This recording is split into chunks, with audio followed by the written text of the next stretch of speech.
We look okay, sound okay. You look wonderful. You sound like luxurious bed sheets. No one has ever said that to me before. I like to break barriers. Do you want to I was thinking of having you tell my audience how awesome you are and how wonderful this conversation we're about to have is. So we can just have you introduce things this time. Oh God. Really? No, I can do it. Uh, but you never know what you're going to get when I do these introductions. I think you should do it. Okay. Hello, and welcome to the Boyce of Reason podcast. This is your host, Benjamin Boyce, who also runs a YouTube channel of the same name, more or less. Benjamin Boyce is my YouTube channel name. There's this A in the middle of it that you guys can guess what it means. I mean, good luck with that. But who cares about me and my channel when we have something fascinating to talk about, such as Jungian interpretation of dreams and psychic realities with Lisa Marchiano. We speak about dream symbolism. We talk about symbolism itself. We talk about language. We talk about the ways in which the unconscious manifests and how the conscious grapples with that. We also talk about the ways in which psychiatry grapples with making sense out of the world that isn't necessarily reducible to a stable scientific floor. This is a wide-ranging conversation that lasts that stereotypical psychologist hour. And make sure to like and subscribe. And if you are listening to the podcast, go ahead and give this a thumbs up rating or favorite it, because that matters somehow, somewhere, in some fashion. Here is Lisa Marchiano. You brought up that you had more thoughts about something we were talking about last Yeah, time, and I yeah, yeah, just yeah, had it yeah, and I just yeah, lost yeah. it. Do you No, remember I what that can was? remember. So we were talking about these sort of medically shaped, socially contagious psychiatric diseases that have plagued humanity for, oh, I don't know, probably at least a couple thousand years. Yeah. And you said to me something like, why is psychiatry, why is mental health particularly susceptible to this? And I said, I don't know. But I kept on thinking about that question, and actually, it's sort of like the answer's fairly obvious when you think about it. And so I'm wanting to share with you my thoughts. Did Can you I go? say mimetically shaped? Yeah, medically shaped. Oh, Medically med. shaped. Okay. All right. Med. Medically. Okay. Like Meaning, pills and yeah, yeah. Well, no, I and understand. actually, I'll explain more about what I mean by that right now, which is that unlike diseases of the body, many of which have identifiable pathogens, psychiatric illness is there's no clearly identifiable biological cause for any psychiatric illness except for, say, like dementia. Maybe there's one other, but I mean, clearly several of them there's strong evidence that there's a big biological component. Okay. But really, these are the symptoms of psychiatric illness are fairly subjective. They're often reported, rather than observed. So it's someone comes to your office and says, I feel depressed. And then you can ask about, how's your Hmm. appetite? Are you sleeping? How's your mood? Are you tearful? But those are, I mean, those, I'm not saying that they're not real, but those are subjective experiences, Mm-hmm. how we feel. And to a certain extent, eating and sleeping, I mean, reporting on that certainly has a big element of subjectivity. And there is a component of this where that which is doing the reporting is that which is actually affected by the Exactly. ailment. Yeah, there is no Archimedean point Hmm. for observing ourself, right? Because we're the thing that we're observing. Yeah.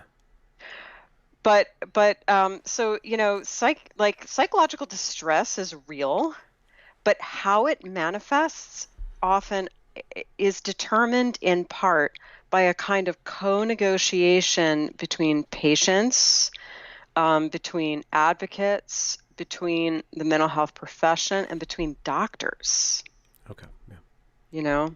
So another thing, these things kind of get they're sort of emergent phenomenon, and I think the more I think about it, the more I think that it's like it's really arguable how many things in the DSM are actually like discrete entities that don't have this big kind of cultural overlay, right? Because if you look at cross-cultural psychiatry, like their Yeah. different cultures have different diagnoses. They might be describing very similar phenomenon. Again, I'm not saying this is not real Yeah. and real in the sense of legitimate and it matters. It's just that how we understand it is this really fascinating process that lots of people have written about. There's this guy named Shorter who's written about this a lot. Shorter. I'm just about done with Ethan Waters' Crazy Like Us, which describes Yes. that too. Yeah. Yes. This is he does a brilliant job of talking about this. This is such a wonderful book. But and Waters mentions this concept that Shorter came up with as the symptom pool, right? So Yeah. so there's this way that unconsciously what gets created is this kind of this way of being ill that has cultural legitimacy. Hmm. And Yeah. of course, when your psyche is suffering, when we're suffering, we need to have some way to communicate that our suffering is legitimate to those around us. And so Yeah. unconsciously, we just dip right into the symptom pool and pull something out. But that But doesn't mean that, I guess, so special care has to be applied to the methodology of how we negotiate the distress and ways of managing that distress, and yeah, taking into account that any psychological disorder is going to take a shape that's cultural, and any sort of psychiatric confrontation that involves communication is also going to take a cultural shape and apply a cultural shape to this. So hmm there's hmm these factors that are shaping this stuff. yeah, and I would say, I mean, it's definitely there's a cultural piece, but there's even an interpersonal piece. I mean, it's a running joke in psychoanalysis that if you go to a Freudian, you're going to have Freudian dreams, and if you go to a Jungian, you're going to have Jungian dreams. I totally see that. When I'm working with Mm-hmm. someone, we're co-negotiating what's kind of expected in the space between us, and Yeah. a lot of that is informed necessarily by my training and my expectations. So there's this way that we just do this. And I think you're right. It has to be addressed very carefully because one of the things that can happen is, and I think this does happen, in the 90s, 80s, 90s, when there was this kind of, epidemic, I guess I'll say, of multiple personality disorder. Like it's just so cool and exotic Yeah. that if you were a therapist or psychiatrist and you had someone come in who just gave the faintest little hint that that was maybe going on, it would be hard to not be like, oh, wow, that's so exciting. I've got one of these. I've got, it's like the unicorn, Well, and so yeah, you get to explore this field of possibility, which is very rich with material to to, I guess, practice and then to experiment with making somebody better if you open up that potential well, diagnosis. and they're right. And there can, yes, I mean, it can be exciting. There can be a little bit of an inflation around it. Like you're going to be that psychiatrist that's going to, help integrate a multiple or whatever. Hmm. And what might happen in a case like that is that you unconsciously pull for a certain presentation because, the patient can read the excitement in your voice, you Hmm. know? So, and I mean, I just think this is part of being human. This is just an extension of how we naturally influence each other when we interact. So, Yeah. Well, I was just thinking, you made me think about also diagnosing and prognosing societal ills and how we hmm talk about societal problems shapes the problem. And so a lot of this absolutely. discussion about the culture war is a battle of narratives, which then project a certain shape and then project a certain solution or even give rise to certain problems. Every narrative, Yes. just like in that small field of a a patient and a doctor in a psychological confrontation or discussion, that will be taken large scale when you have news outlets and editorials and activists and all these other forces trying to shape or describe this problem. You're right, and then things kind of get reified, right? They sort of get a little bit set in stone, and that's unfortunate because then things can't sort of shift and be fluid and transform, Mm-hmm. Mm-hmm. So when you're aware of this or entering into an awareness of the possibility that as a psychiatrist you can be entering into a relationship with the disorder that is actually productive or gives way to feedback, how do you navigate not completely succumbing to the somebody wrote on one of my threads the other day, I just made this joke about the replication crisis in psychology having to do ultimately with human beings being snowflakes, right? Like that's the problem. Like we're all just snowflakes, so there's no way to reproduce these results. It was just a joke, right? Okay. And then somebody comes along, some science-minded person comes along and says, well, psychology is all bullshit. It's a completely shit discipline because it's not based on these other principles. So given that, approaching the discipline with some humility and saying that it can probably be a little bit more murkier than we like to assume, that doesn't mean that it's not without merit or without substance in the way that it does treat these disorders. So, well, and that's a really interesting thing because in some sense we might be getting into trouble by pretending like it's a science, you know, and I'm not going to get involved in whether it is or whether it isn't. But in terms of clinical practice, my experience is not a science. Yeah. And the thing is that when you treat it like a science, then you're looking for these things, and you think that it's like someone walks into the office of a doctor and they've got a really sore throat and they've got swollen glands, right? And the doctor's probably thinking, I need to do a strep test, right? And then you do the strep test and there's the organism or whatever. I mean, when I was a kid, they would culture it and they'd be able to, look at I don't know how they do the rapid strep test, but there's evidence of the organism. And then you give the antibiotic that kills that organism. Someone walks into my office and says, I'm having trouble sleeping and I'm feeling sort of tearful, and I could be like, aha, depression. But really, what is depression? What is it? It's a subjective experience. It's not like having strep throat. Mm-hmm. And the important thing is, like, strep throat is you can be reductive about it. It's due to that organism, right? But a depression, I mean, even if it looks the same between two people, it could have two completely different meanings. Yeah, okay. So it's like when we assume that it's a science, we're more likely to kind of reduce things and flatten them. And I guess maybe it's like you have to have more of, I think, the sensibility of a poet or something. Yeah. Where it's about sort of attuning and dipping into metaphorical language and reaching for that which is not quite, you can't really get your hands around it entirely. And is making, in your experience, is making something diffuse as depression effable?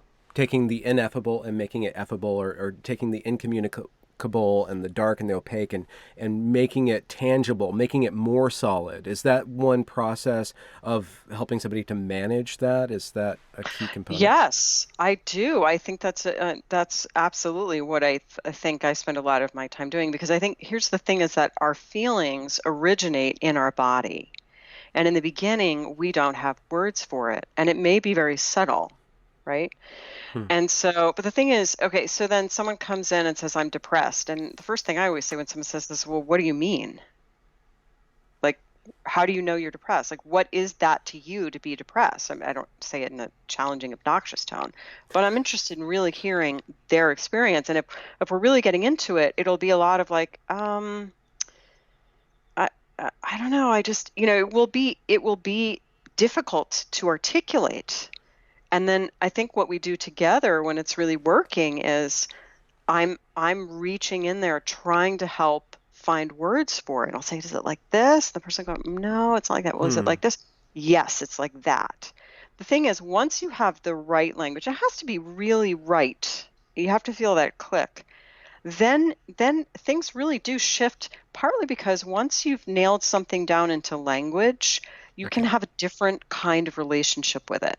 Yeah. You can talk about it, you can think about it, you can move around it, you can put it over there for a little while, do something else and come back to it and pick it back up. Hmm. Language allows us to sort of have a different relationship with our inner world. Yeah. But it has to be the right language, and often that language is imagistic or metaphorical. Yeah. Well, for you, because you're a Jungian. Yes, but I'm Right. right also. Well, Yes. it seems like there's a thinking poetically about this. Science has something to stand on. It has things that it can stand on. It has a floor. Yes. Yeah. Whereas psychology, if you try to reduce things to a floor, you're often going to get that floor wrong. So it's not that you don't have anything to stand on. It's that the standing is a completely different relationship than this reductionist one thing equals another thing equals another thing. Right. And Right. even though if ultimately when we are sophisticated enough with our tools, we can give evolutionary narratives to this or biological narratives to all of these different things, we're still going to have to interact with these things as narrative beings narratively. Yes. I mean, maybe someday, we'll have these tools where we can say like, this thing that happens in your brain makes this emotion. I mean, I don't know, but we act like we have that now Okay. and we don't, Okay. you know. But okay, so acting like you have that and not having that opens you up to one being wrong a lot of the time, or every 10 years Yes. coming up with a new thing that everybody's going to diagnose. This year Yeah. it's the gender thing right now. Mm.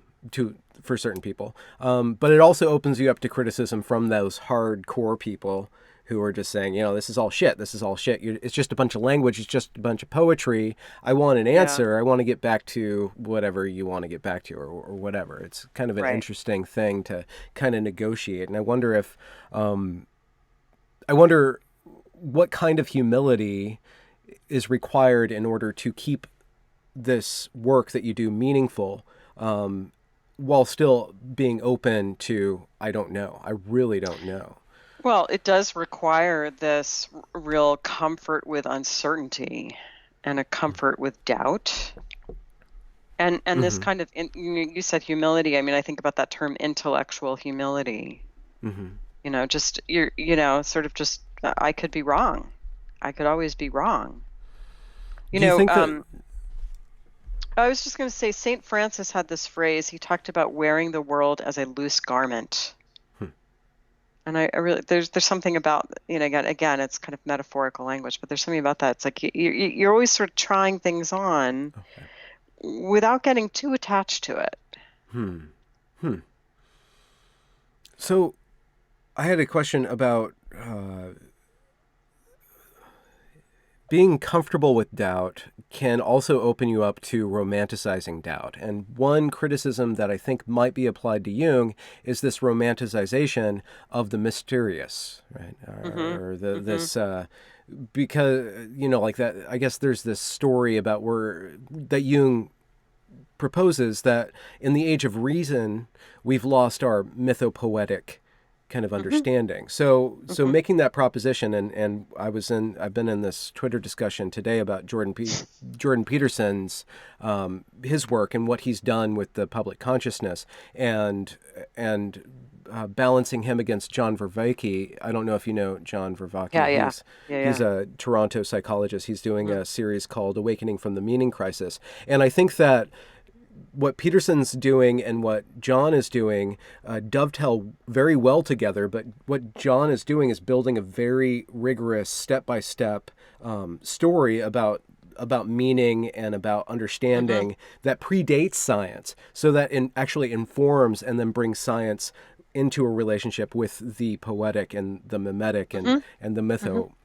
the mythic. Whereas Peterson is arousing all these mythical forces. In a way, I see him arousing a lot of mythical forces in individuals, and that's why people have such a awakening experience when they listen to him, or this reaction against him. It's very passionate because he's playing with these Mhm. passionate uh, Mhm.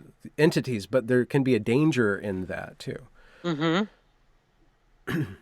So how do we navigate that kind of being a poet, but also understanding that a poet has certain downfalls. One of them being overly romantic about things and kind of betraying the ground that he's walking on, which is ultimately reality. Well, and I just want to clarify, I do not consider myself a poet. So, Okay, but well, the poetic. If you're entering into the poetic, accessing then you have to the accept poet. that, Okay. for good or Um, ill. but in some sense, I mean, it's you're right. You sort of have to you sort of have to remain a little bit tentative about everything, including the importance of doubt, or the importance, or the poetic, or the mystic. It's like you have to apply the same sort of tentativeness to every stance, including, sometimes it is right to shelve doubt and say, you know what, no, I really know this. But it's a Mm-hmm. kind of constant, just trying to remain open, I think. Mm-hmm. You spoke about that last time that we spoke about these ideologies or these kind of activist cultures or whatever, any sort of fundamentalism, by which I Yeah. mean a locking down on a certain sort of program that you then just run on everything. And Hmm. you said something about if what you're participating in, if what you're actively believing in isn't opening you up to more and more experience, then that's one gauge that it's Hmm. probably not ultimately good. And Hmm. so that Did I say that? openness, That's very smart. I'm glad I said that. maybe I'm putting words in your mouth, but I think you said that. But there's this. It seems to me that one aspect of wisdom is becoming more and more inclusive and being able to put things in their place so that if there is a disharmony, you're able to embrace the disharmony in such a way that you don't have to stamp things out or destroy things or be anti anything. You just understand that this problematic thing over here is problematic in its relationship with other things. I'm being very abstract, but No, no, but I'm right with you. And actually, Jung had a great phrase for this. He called it being able to hold the tension of the opposites. okay. And when we do have some kind of inner tension, sort of, you could even think about it like cognitive dissonance. There is this tendency, we all have it, to want to kind of, it's uncomfortable to feel dissonance. It's very uncomfortable. We want to know. We don't want to remain in this place where, well, this thing's true, but this other thing, which is totally opposite, is also true. Like, that is really hard for humans. Yeah. So we want to lock down on one or the other, and that is very much the impulse, I think, of fundamentalism. Mm-hmm. And Jung talks about the requirement to sort of create of yourself a large enough container Okay. that you can hold both of these opposites and see what happens. Not have to collapse it. And how does one, in your experience, how do people gain that openness or become broader and broader? Like, are there any, like, I guess, practical or philosophical kind of practices that you I see? mean, yeah, that's such a big question. I think that Maybe having some of children or some of it helps from just growing older. No, yeah. I think actually that here's one of the major building blocks, I think, is this process of a self-reflective capacity where you can stand aside a little bit. You sort of disidentify from every single thought and feeling you have, and you can kind of watch them. And of course, that's what mindfulness does. And that's also what psychotherapy cultivates, is the ability to reflect on our own inner process. And Hmm. that gets you a good way down the road, I think. And so when somebody comes and presents you with a problem and they have this one term and they just use depression, and then you go on this kind of scouting mission to kind of see where it comes from, what it feels like, and what is it causing in somebody else, and then how do you start to form a map for that in your head, or is it kind of like coincident with them? You guys are building this landscape. of Oh, this? I think it's usually very much kind of co-created. I mean, if I've got one map and it's very different from the client's map, then that's like not good. So yeah, we're like kind of exploring it together and going, is it maybe like this? And okay, then we have this piece. And like I do think that in a sort of good analysis, part of what happens is the the patient and I co-create a new, often richer, more nuanced narrative Okay. Hmm. than the one they came in Okay. with. And where do dreams work in to that in your experience? Um, Is dreams kind of a co-creation with oneself in a way, like between the? well, let's see. I think of dreams as really sort of straight up a communication from the unconscious. It's like, hey, consciousness, here's how things look down here. And I really think about, Jung said something like dreams are the best, dreams are not trying to obfuscate something, which is what Freud said, but dreams are the best expression of something. That this is the best, most precise way that something could be expressed. And if you think about it, dreams are extraordinarily fine-tuned in their use of imagery, but of course it's not really, it doesn't, there isn't this the same, that part of the psyche doesn't have the same access to language. So there's images, just have layer and layer of meaning and significance, and there's all this nuance. Hmm.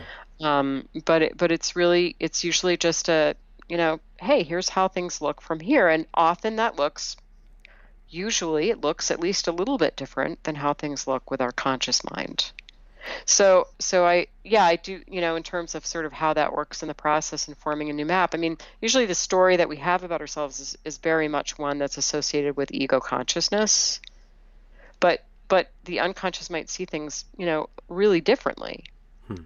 And so bringing in this other part of the story kind of opens up new possibilities. It kind of gives us more choice. Okay. And how is interpretation the correct frame of reference in incorporating a dream into somebody's narrative? And if it's not interpretation, what is that process of incorporation? Well, I mean, interpretation is certainly the word that's used, but I feel a little uncomfortable with it because it implies somehow that there is a correlate, that there's one, when you interpret something from another language, there's one, way of languaging it that's more or less right, and it's not that way with dreams because it's so much more, well, I want to come back to sort of poetic, really, and Okay. and never really knowable. I mean, you can't ever really fully get to the bottom of, you probably can never really completely exhaust a dream image. Mm-hmm. So it's really hubristic to sort of say, well, I'm going to interpret that. I'm going to tell you what that means, you know. But it is this kind of circumambulation of the images Hmm. in the dream, and sometimes it does happen that you come up with I think this is really kind of what it's saying, and it feels relatively straightforward, or maybe not straightforward, but that you can come up with something that feels fairly definite, that the Okay. dream is taking a real stance about something, Okay. and that kind of clicks with the other person. It's like, okay, we got something there. Sometimes it's really rather opaque and it's difficult to nail anything down, but there's value, I think, even in just opening that up because you're making room for the unconscious perspective. Mm-hmm. You use the word circumambulate, which means to walk around something. And I Mhm. wonder if, while I fully understand it's a metaphor, I wonder if it can be mapped onto a relationship that we have to visiting someplace in the real world and different ways of visiting things, such as when you go to Europe and you visit a cathedral, or when you go to a museum and you look at different art. And I wonder if you could talk a little bit more about that circumambulation and if that could actually help us to appreciate cultural artifacts as well, and our relationship to them, as opposed to a tourist. I guess there's these two poles: the tourist who's just looking for just more experience to catalog, and then the I guess the really strict worshiper, for which everything has a very strong, potent meaning, which can get a little bit far in the too dense realm. And I wonder if you have anything to say about that. Well, yeah, that's interesting because you're sort of talking about two modes of relating to things. One which would be sort of almost like acquisitive, like check, I saw the Mona Lisa or something like that. Okay, yeah. As opposed to inquisitive, yeah. Oh, yeah, I guess, yeah. It's like, oh, I got it. I did that. I can add that to the list. Versus a more almost like a receptive state of mind that would look for some kind of mutual interpenetration between, ourself and maybe the object that we're viewing or the person that we're in dialogue with, where there's a little bit more kind of openness to see what comes at you, and receptiveness to that. Mm-hmm. And in that, oh, go, yeah. Well, I was going to say, I think it goes back to the sort of how we know things, because if you just need to see the Mona Lisa, which I've done, like, oh, okay, there's supposed to check, then there's not much more to know, right? It's like, there it is. Yeah. Where this other state that I'm trying to conjure up is really we're again in that not knowing place. So sorry, I cut you off. What were you going to say before? Following that, I went into Paris a few years ago, and we were in the Louvre, and wandering around and seeing. I spent several days just walking around it, and okay, so I'll go see the Mona Lisa. And the thing is, I couldn't see the Mona Lisa.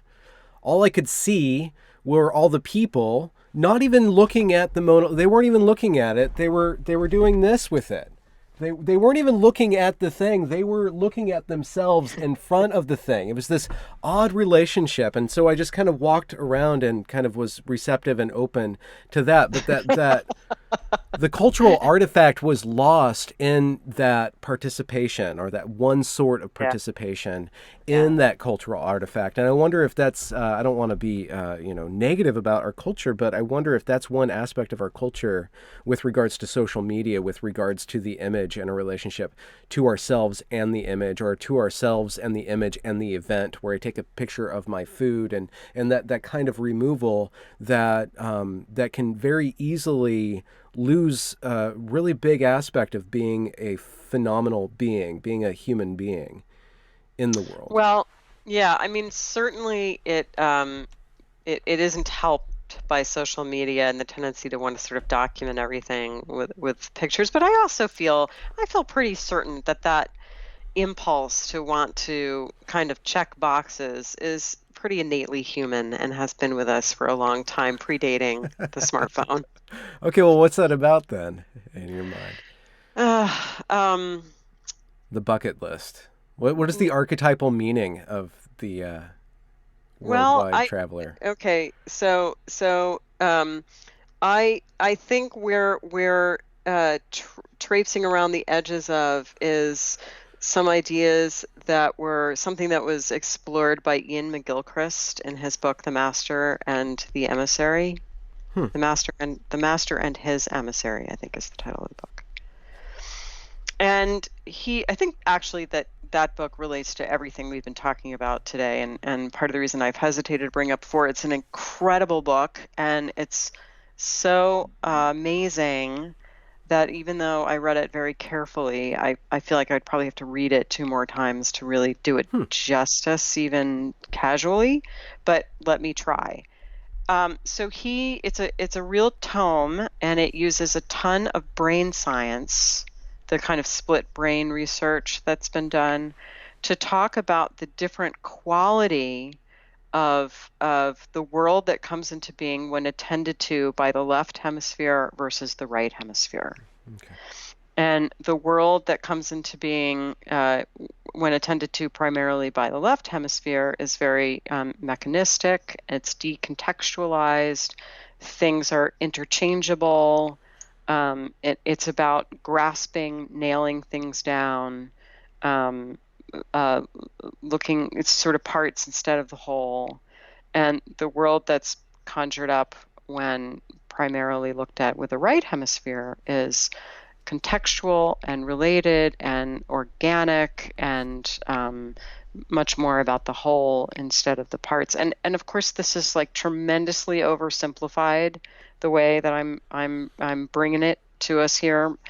But there's a really nice RSA animate, like a 3-minute little animated thing that kind of goes over these ideas. So if you Google like the master and his emissary RSA animate, you'll find it. And but in any case, I think that the part of us that would go to the Louvre and take a selfie with the Mona Lisa, that's like kind of left brain. It's like, look, I did the thing, and that's all Yeah. there is to do, Yeah. And the part that wanders along the Seine in the twilight, and just takes in the smells and the sights, and just Hmm. kind of lets ourselves be kind of carried along. That's and then we're sort of more in a right brain place. I think one of the things that McGilchrist says, and I think he makes a really strong case, is that over the course of human history, the meaning of the title is that the right brain is the master and the left brain is the emissary, but that the emissary has betrayed the master, and now we're the tail is sort of wagging the dog. Our culture is so left brain focused. Yeah. Right.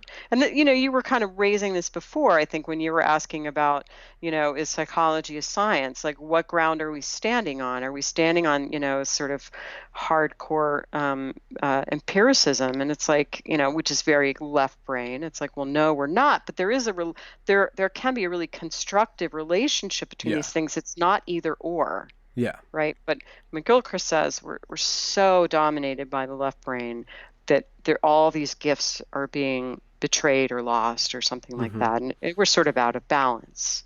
Yeah. So that's the territory I think we're in Yeah. what we're talking about.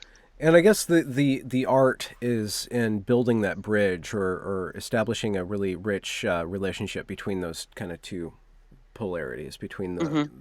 the checkbox livelihood and the just the Dionysian, just like I'm just gonna stuff Hmm. my face with as much cream based pastries as I possibly can. Yeah. Because the thing is that whether we like it or not, that which is reason, that which is logical, that which is rational, that which is objective, that which is now being called whiteness or whatever that weird narrative is about. But that stuff has given us so much, and it really does work. Clearly. And we're Clearly. kind of really stupid and naive, maybe is the better word, to overlook like just how powerful that is. Yeah, and you get in trouble when you naively overlook powerful things. That's a bad idea, Mm. because it is so powerful. You can't you underestimate it at your own peril. McGilchrist has this lovely kind of, I don't want to call it a formula, but he talks about sort of something experience that sort of arises in the right brain is kind of translated by the left brain, and then there's this kind of final synthesis, that's sort of the way it's supposed to work. And that makes a Hmm. lot of sense to me. Mm-hmm. That makes, I mean, in a way, it's like you were sort of asking about, in essence, kind of how I work. And I do think, listen, when I'm sitting with someone and I'm listening to them and things are going really well, what comes up for me is usually very intuitive. Like it might be literally a feeling in my body, or it might be often it's like an image. Sometimes it's something, but it's usually not verbal, right? So I'll be sitting with someone and I'll just see like I don't know, let me make something up. I'll just see like a beach scene, and I'll be like, why am I seeing a beach scene? And I'll Hmm.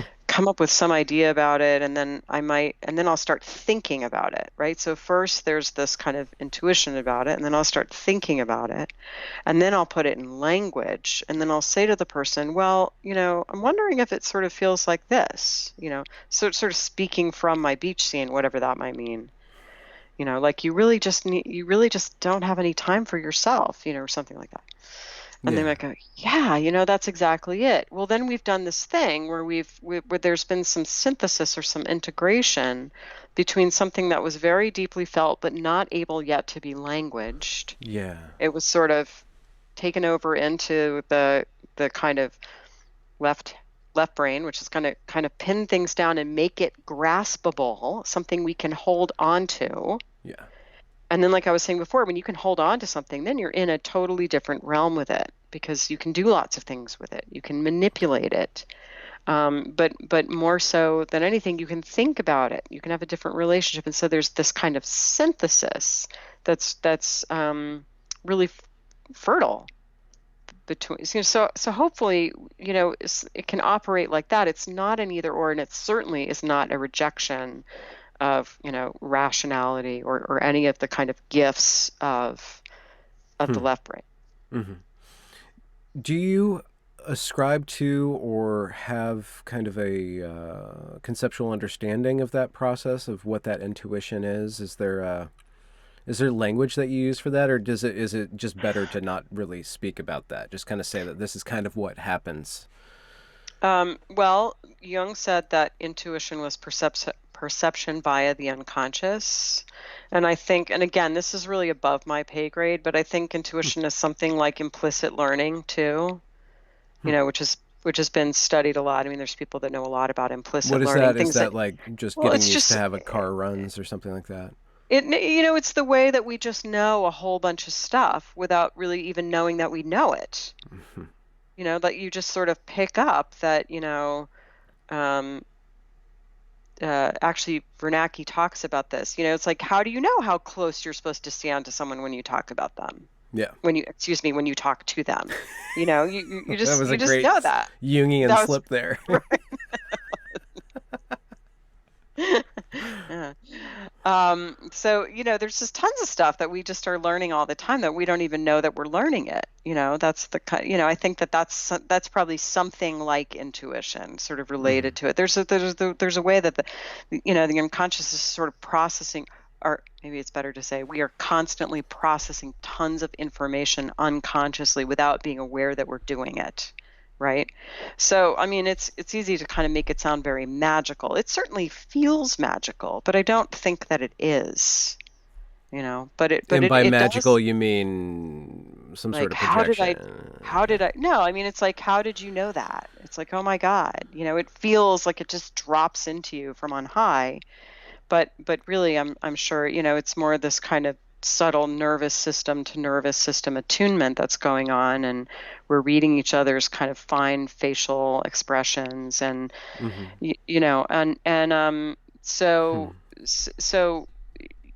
but it almost never appears in language. So it's really coming from a part of us that doesn't have language. It has its own grammar. Would you say that it has its own grammar then? It still has a structure and underlying kind of pattern that is readable. Well, it's symbolic. Okay. And, that which is symbolic is very definitely readable and has a structure and a grammar. It's just a somewhat ineffable one. Okay. Okay, that could be construed as you just kind of putting this word, again, just like romanticizing the mystery by just using the word symbolic. So what do you mean by symbolic? What is the understanding? And there's some great, actually very deep philosophical writing about symbolism done by Paul Ricoeur, is one of my favorites, but there's also a lot of Jungian stuff about what the symbol is. Mm-hmm. So could you give a little bit more mass in the language landscape? I mean, just trying to sort of stay close to what we're talking about, I'll switch up the word metaphorical then for symbolic. Not that I don't think that it's symbolic, but metaphor communicates an image, and through putting things together that are alike in some way, or express attention in some way. And so for example, here was something that came up for me once in a session. I saw, just in my mind's eye, I just had this image of a chest that was wrapped in chains at the bottom of the ocean. This guy was sitting there talking to me about, I cannot remember what. He was not talking to me about a chest in chains at the bottom of the ocean, but that's what I saw. And so I Subnote, though, is that is what you remembered.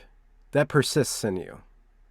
Like that's already very easily graspable with you. You forget the context, but that kind of anchors you in the context. Yes. But sorry to interrupt. No, that's okay. And so what I was like, well, what does that mean? And I sort of sat with it for a minute, and eventually I said, I wonder if it feels like there's something you just can't tell me. And he said, yeah, there's this secret I can't tell anybody. Do you know what I mean? So that's what I mean by symbolic. It's not, I had this image that corresponded to this sense of something that had to be deeply buried and sealed, right? So, in some way, that which is symbolic or metaphorical, again, can feel kind of esoteric, but it's really just the way we think. It's just hardwired. It's very natural. We do it all the time. McGilchrist and Bernanke and others have made the point that language, like human language, is all metaphoric, or it's based on metaphor. Most human language is based on bodily metaphors. The one thing that I wanted to add to my own conception of symbolism, and I do believe it comes from Ricoeur, is that the metaphor, he's got some fascinating ways of showing how metaphor functions in language, but you're basically aligning patterns so that you can constantly expand and build your understanding, because you're seeing one thing in another and then seeing another in another. And that's also, I think it was Aristotle who said, if you want to know what the definition of a genius is, it's somebody who masters metaphor, which just means that you turn reality into a Lego set where you can always figure out how they build. And so you can just keep on building. It's very in a semblance structure or mode of being.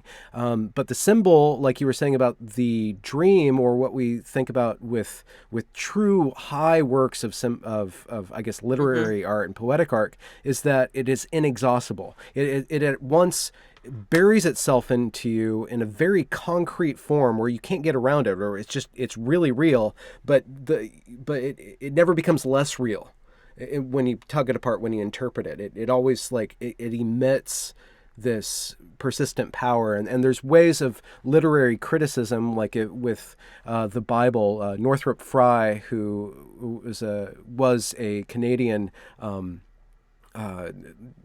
English professor, he goes through William Blake and he goes through the Bible and he deconstructs the Bible just by the images that are repeated over and over and over a long time, and then you're able to unwrap this document by showing that there's this, not by attacking it as though it has all these contradictions. Like when you say the Bible isn't true because there's this contradiction, you're saying, well, there's all these, something that supersedes contradiction. There's this constant image of a field or a shepherd or just these basic things that accumulate meaning over time and then constantly refer back to themselves. So I just wanted to get a little bit more into what the symbol is, or the symbolic is. Well, of course, that was a huge deal to Jung, was the symbol. And he said, no transformation is possible without a symbol. And, Jung thought that, as you're saying, that symbols were sort of inexhaustible, that they could never be entirely known, that they were sort of, they pointed beyond themselves to something essentially unknowable. So it is not this sense of that which is reductive and can be reduced. That's why this whole idea of like dream symbol dictionaries, like, when you're swimming in water, it means that that's reductive. It's like that there's an equal sign, but the idea of a symbol is it's just sort of inherently at its core finally unknowable, but it points towards something, and it's the best expression of something, but it's it's not something you can completely undo. I was You can't thinking, empty it of meaning. yeah.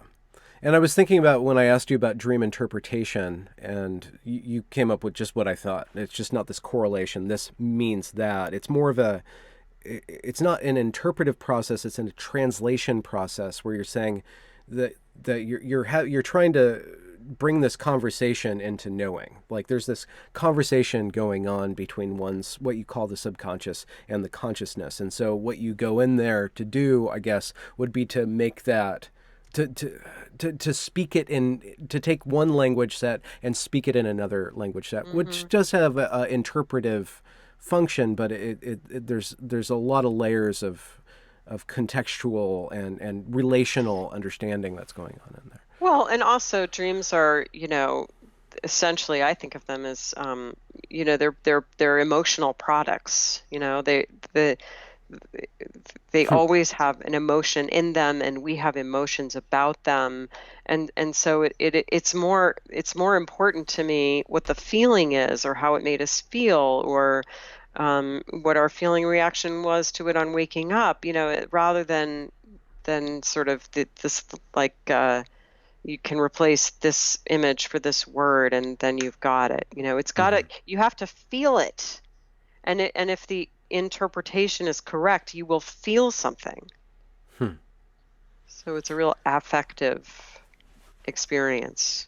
And yeah, which goes back to, I guess there's just no defense against the psychology is shit or poetry is shit kind of stance. You're like, well, yeah, but shit, but even you saying the word shit has an emotional content. You're making an emotional kind of assertion of this stuff. You're saying it's stinky. You're saying that it's excrement. It's a byproduct of a more primary, process of eating. So it's bringing to light, the poetic understanding is bringing to light things that I think that we can do without, insofar as we need to build a knife. You can't have a feeling about the steel until you have to have a very core understanding of the material, and then once you master that, then you can start adding artistic and like how it grips and how it balances, and start to incorporate effective understanding of that implement. Yeah, that's a nice metaphor. That there's the function of the thing and the sort of nuts and bolts of building it, and then there's something else too that we might add. I think this is our hour window's up, but I did want to talk to you about gender, but that's too big, and I think we already covered that. But again, it's just inexhaustible to me what gender is and how it means. And you brought up when we were talking about intuition, it just, like, my intuition was that I have this, inside of me, or in my own mythological landscape, I have these female entities that provide me with different sorts of intuitive understandings of the world. One's kind of like this wicked understanding where how everything kind of sinks together and becomes knotted. One's more graceful, and which has problems with it because it's very attractive, but at the same time you get enmeshed in it. And then one's very young and very curious. But my symbol of curiosity is this little girl with these eyes that will eat the world if she doesn't, if we're not careful with her and stuff. So I just wonder, I don't know if there's a question or if you have any thing to talk about that you want to talk about with the concept of gender. I guess one thing that I asked Kenneth Zucker last week when I interviewed him, and he's a sexology psychologist who deals with adolescent gender dysphoria or gender identity disorders. I asked him, because we were talking about the non-binary idea, and I said, if society abolished gender tomorrow, would it just be resurrected the day after tomorrow? Is it something that we can actually escape from? If we want to dismantle this binary, will it not just pop up? Is it not just something that is so deeply rooted in us that it's inescapable? I know. It's just so hard. I mean, first of all, there's this conflation of sex and gender, right? Yeah. Sex is, biology, and gender is the, sort of expression of social roles. And I personally think that by and large, the gendering that goes on in terms of clothing and norms. It's probably mostly socially constructed. Although, I think it's also pretty clear that there are population-wide personality differences between males and females, and some of those are influenced by culture, certainly, but some of them are probably pretty hardwired. And so it's just like, where do you cut with a knife about what's could we abolish gender? Well, what would that even mean? Would that mean that we all have a unisex dress code? I mean, okay, but people are still going to act in ways that are informed by their biology, and to some extent, it is. I mean, well, here's a story. The primatologists, I can't remember if this was Jane Goodall or someone else, but it doesn't matter. What they noticed is they were watching chimps, and the older chimps would take the adolescent chimps out and teach them how to do that thing with a stick, where they take a little stick and they strip and they stick it down the anthole and it comes up. They have to teach that. Right, so they'd bring the juveniles out, and there would be some juveniles that were like sitting quietly around the circle watching the elders do this, and there'd be some juveniles that were like 20 feet away roughhousing. Well, take a guess. What was the difference between those two groups? The female juveniles were sitting complacently watching, and the male juveniles were roughhousing. It's like, well, what happens in every schoolyard? You know what I mean?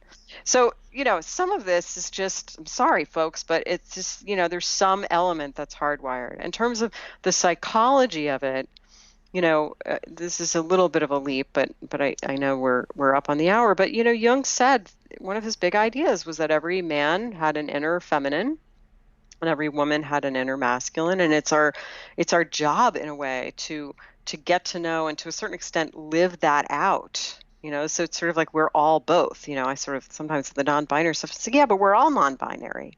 We all have traits of both masculine and feminine.